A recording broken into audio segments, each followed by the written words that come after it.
Dieu, ce Dieu merveilleux, qui m'a donné cette occasion, cette opportunité de me retrouver au milieu de vous, et précisément au travers la servante de Dieu, Mme Tabitha, ainsi que toute l'équipe.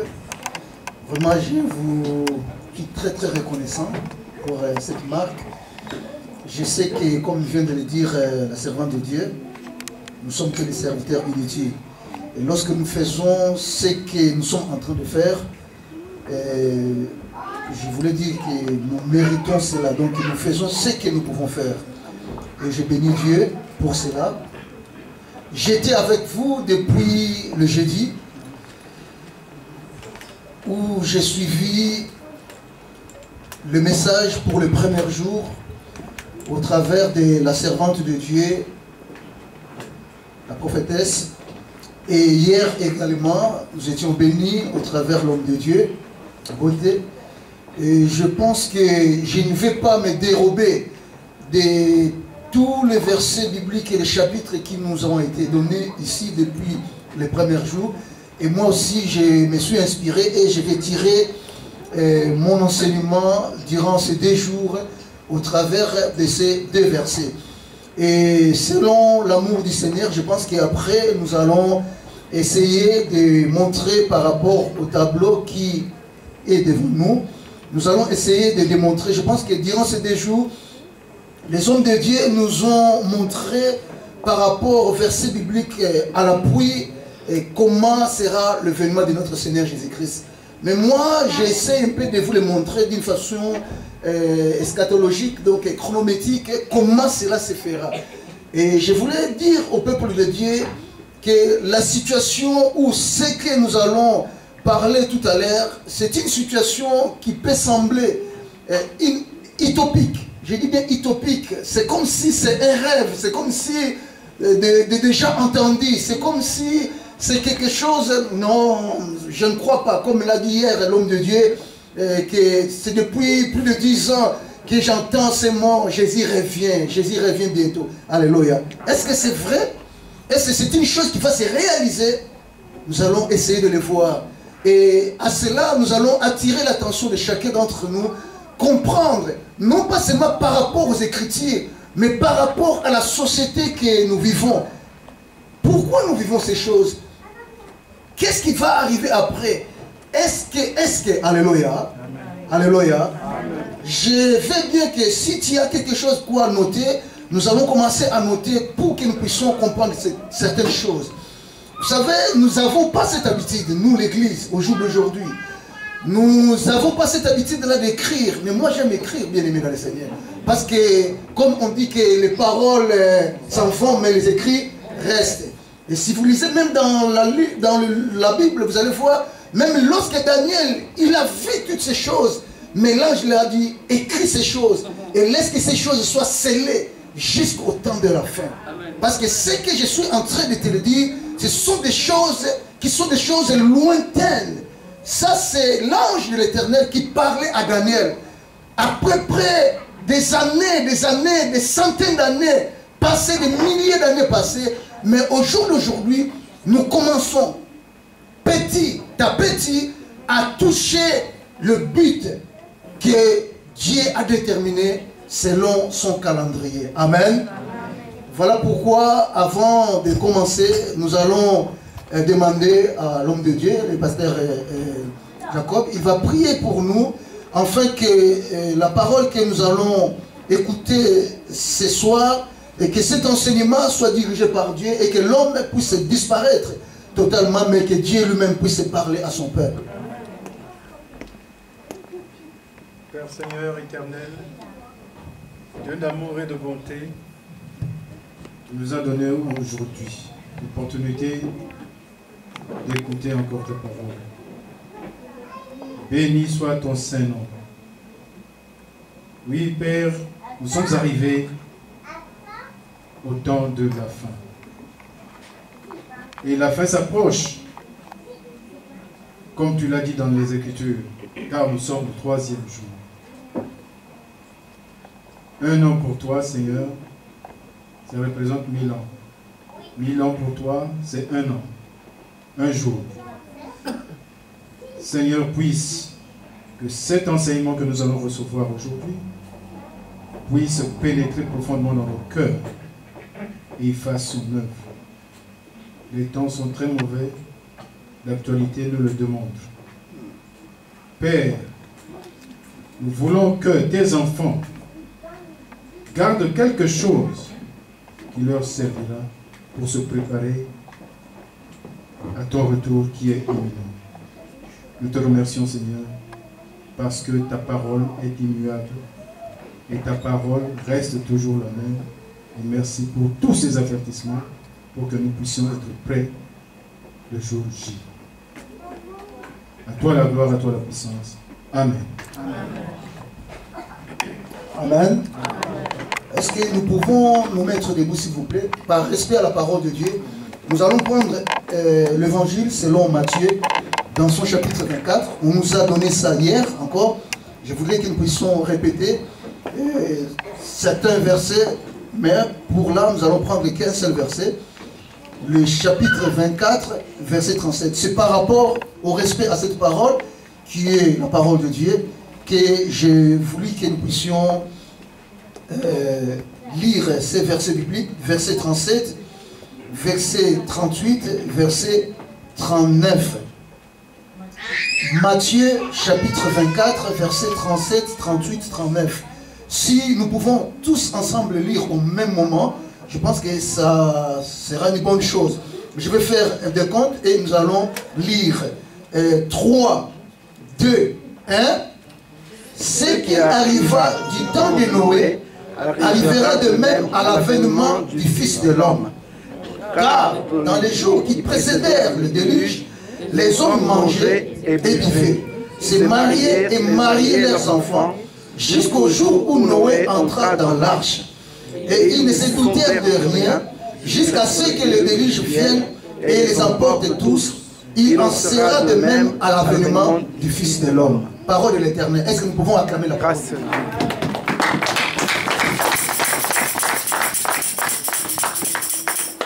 Je suis dans la joie de me retrouver au milieu de vous. Et regarde un peu ton frère qui est à côté de toi, ta sœur qui est à côté de toi. Salue-lui au nom de Jésus-Christ. Dis-lui, mon frère, ma sœur, tu n'as pas commis l'erreur de se retrouver ce soir dans ce lieu.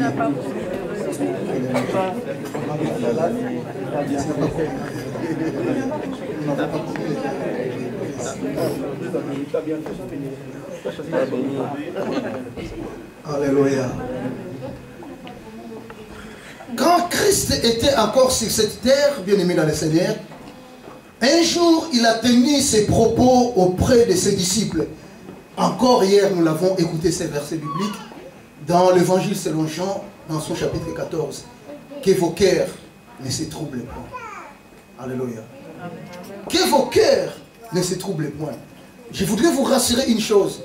Je suis venu juste avec mes bien-aimés, une équipe parmi les bien-aimés que Dieu m'a mis tout autour d'eux, à côté, pour qu'ensemble nous puissions élever l'étendard de notre Seigneur Jésus-Christ. Je voulais dire, je ne suis pas seul, je suis accompagné par mon épouse. Elle est là. Il y a aussi des bien-aimés qui m'ont accompagné. Ils sont là, le frère Ernest, le frère Mérite, le frère Anaclé. Si vous pouvez le voir, il y a la sœur Yasmine, il y a ma fille Chris-Nord, il y a aussi Glody. Donc l'église d'Hébron, vraiment vous salue au nom de Jésus-Christ.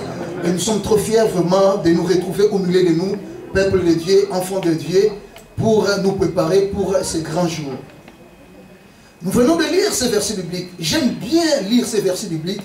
Et partout, et surtout lorsque je parle de ce thème que nous avons intitulé « Jésus revient bientôt », même si nous le parlons dans un contexte purement eschatologique, j'aime beaucoup plus m'épuiser dans ces versets bibliques.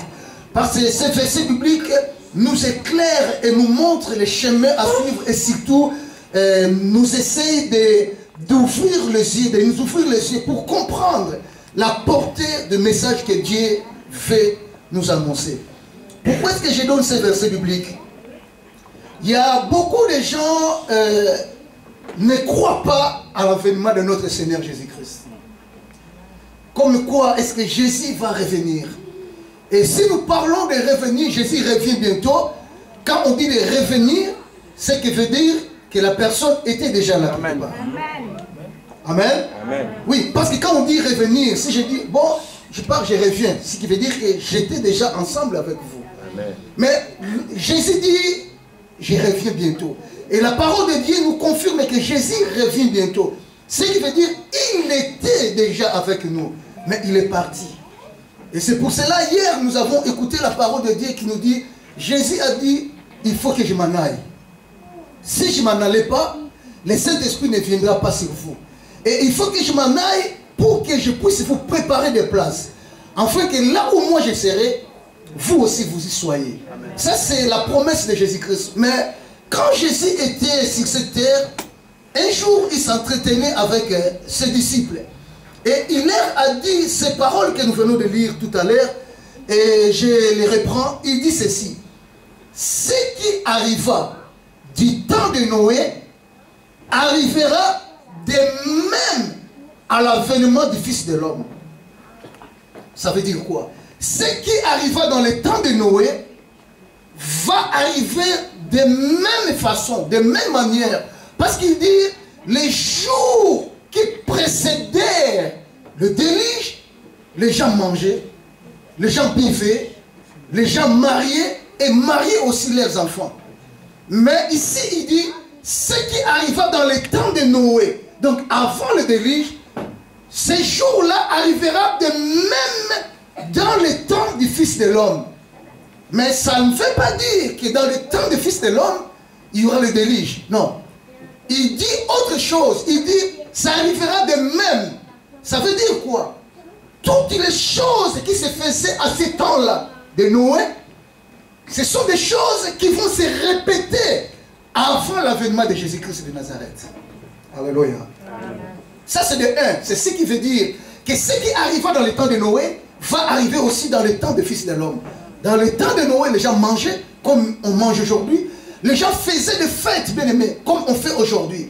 Je voudrais vous dire, moi je suis venu qu'avec cette délégation que vous voyez, et vous pouvez même sortir, même dans notre voiture, vous verrez nulle part, nous n'emportons pas avec nous des biens que nous pouvons distribuer ici. Parce que je vous rassure une chose, si ça a été dit qu'il y aura des choses que nous allons distribuer ici, je pense bien que cette salle sera pleine. De un, si au moins vous avez aussi su que cet homme qui venait, c'est quelqu'un aussi qui fait sortir du fait, comme nous avons écouté le jeudi ici par la servante de Dieu, ou soit il fait sortir de l'argent, ou soit qu'ici il y avait des guérisons, il y a des gens qui n'arrivaient pas. Vous aurez vu des gens pleins ici. Alléluia. Mais Jésus un jour il dit, cherchez premièrement mon royaume et ma justice. Et toutes les autres choses que vous cherchez là, la guérison, la délivrance, ou que sais-je encore, vous suivra par-dessus tout. Amen. Mais toi, tu n'es pas encore sauvé. Tu cherches des choses de ce monde. Mais même si tu reçois ces choses-là, bien-aimé, mais si instantanément tu mourrais, ce n'est pas un souhait, mais comme il vient de mourir les autres. Rassurez-vous, ils avaient fait des commandes même dans les restaurants. Après les rocs, ils ont fait des réservations, bien-aimés. Peut-être dans un restaurant quelconque. Mais le problème, c'est qu'ils ne savaient pas lire les temps. Ce n'est pas qu'ils voulaient, non. Même toi, lorsque tu es là aujourd'hui, bien-aimé, je sais que c'est par amour du Seigneur que tu es là. Parce que personne ne peut venir auprès de l'Éternel si ce n'est pas Dieu qui l'a tiré. Si tu es là ce soir, c'est que Dieu t'a attiré. Je pense que dans ta vie, il y a quelque chose qui cloche et qui dit que non, il faut aller écouter. Parce que nous vivons des temps qui sont des temps difficiles. Nous ne savons pas, mes frères et sœurs. Ça peut arriver ce soir. Ça peut arriver demain. Nous ne savons pas. Mais les gens, nous marchons d'une façon ténébreuse et aveuglée. Et c'est pour cette raison, beaucoup de gens seront surpris. Et il dit ceci. Ce qui arriva dans le temps de Noé, arrivera de même au temps du Fils de l'homme. Parce que dans le temps de Noé, comme je viens de le dire, les gens mangeaient, les gens buvaient, les gens faisaient des fêtes, des anniversaires, les gens faisaient tout ce que cela leur plaisait. Mais les jours où Noé a fait l'arche, personne n'assit. Quand je dis personne n'assit, ils ont fait l'arche, mais ils n'ont pas compris l'importance de cette arche. Pourquoi? Parce que Noé faisait l'arche, non pas dans un endroit caché, mais c'était au vu et au su de tout le monde. Mon frère, tu viens prier presque toutes les fois, au vu et au su de tout le monde, mais personne ne comprend pourquoi tu viens à l'église. Personne ne comprend. Mais lorsque nous venons, bien aimés, nous sommes en train de construire l'arche pour se trouver à l'abri, pour que les jours qu'il y aura, parce qu'il dit, de la même manière cela arrivera dans le temps de Noé, arrivera de même manière dans le temps des fils de l'homme. Ce qui veut dire que quelque part, il y a un danger qui nous guette. Dans l'époque, c'était le déluge, mais dans notre temps, ce ne sera pas le déluge. Il y aura quelque chose qui va se passer. Et c'est pour cela, Jésus a dit, Noé avait construit l'arche.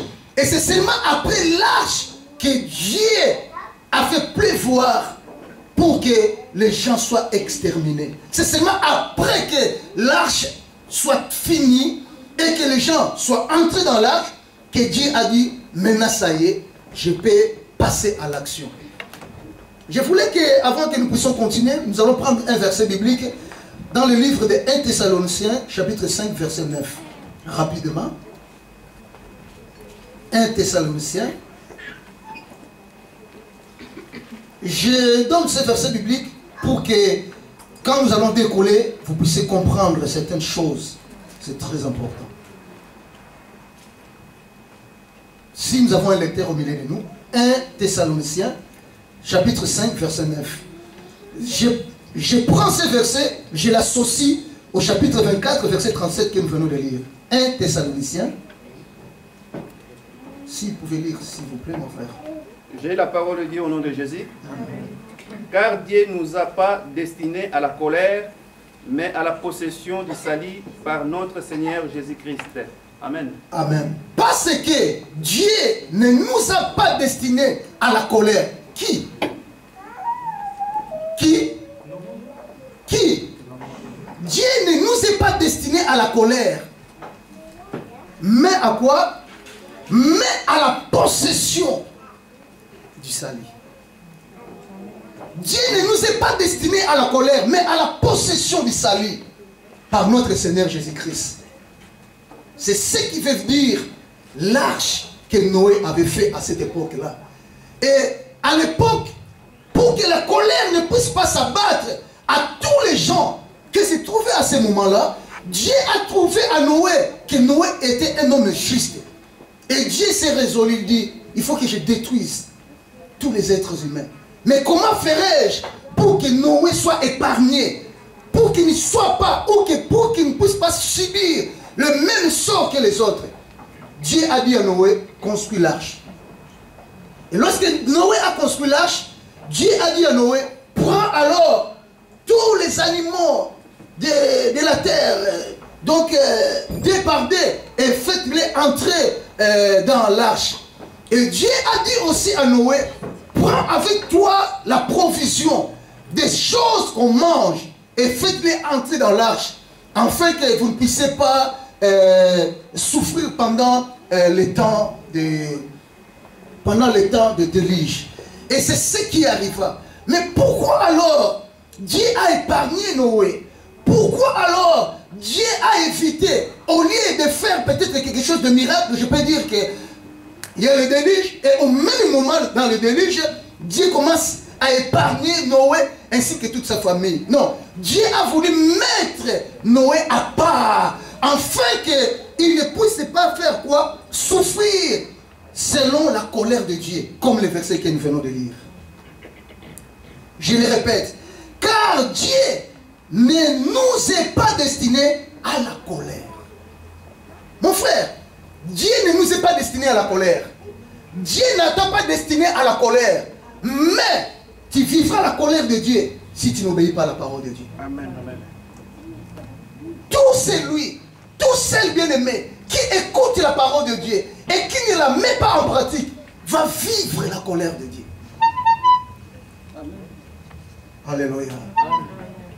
Regarde ta vie. Regardons nos vies, bien-aimés. arrive des fois, tu raisonnes loin. Il arrive des fois, tu raisonnes aussi comme le monde raisonne.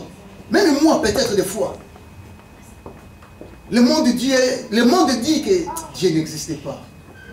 Le monde dit, ah, mais si Dieu existait, mais pourquoi ça? Le monde rencontre beaucoup de choses.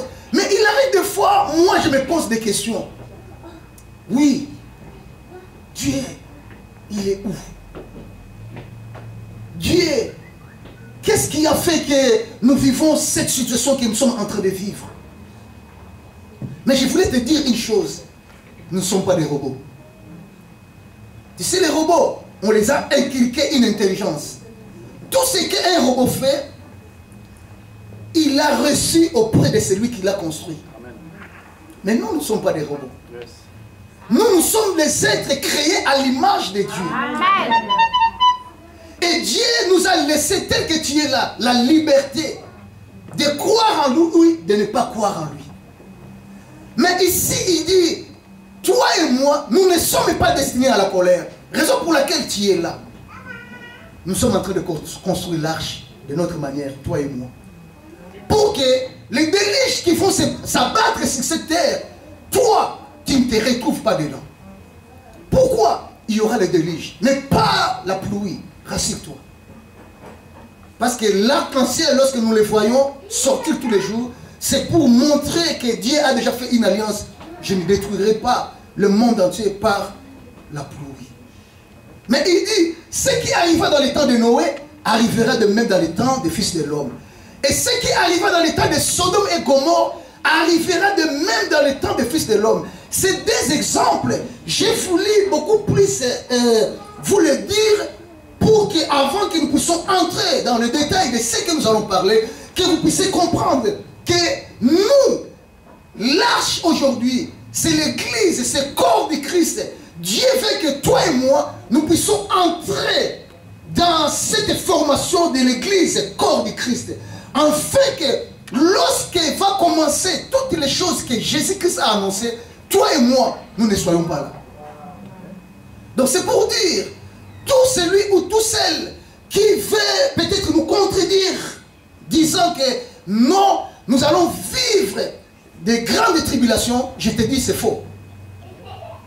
Parce qu'il dit, ce qui arriva dans le temps de Noé, arrivera de même dans le temps des fils de l'homme. Noé n'a pas vu une goutte de pluie. Donc Dieu aussi fera en sorte que toi qui obéis à la parole de Dieu, bien aimé, pourquoi nous allons vivre le même sort avec ceux-là qui n'obéissent pas à Dieu? Jamais. Dieu est juste. Amen. Dieu est juste, bien aimé. Tous les efforts que toi tu déploies en soutenant l'œuvre de Dieu, en venant devant l'Éternel, dans des veilles, dans des privations, et tu fais que ces jours-là, Dieu puisse nous mettre dans le même sort que les autres. Non, non, non. Il dit, Dieu ne nous a pas destinés à la colère. Voilà pourquoi, étant sur cette terre, nous aussi nous allons vivre une tribulation. Raison pour laquelle vous allez voir sur les tableaux, nous avons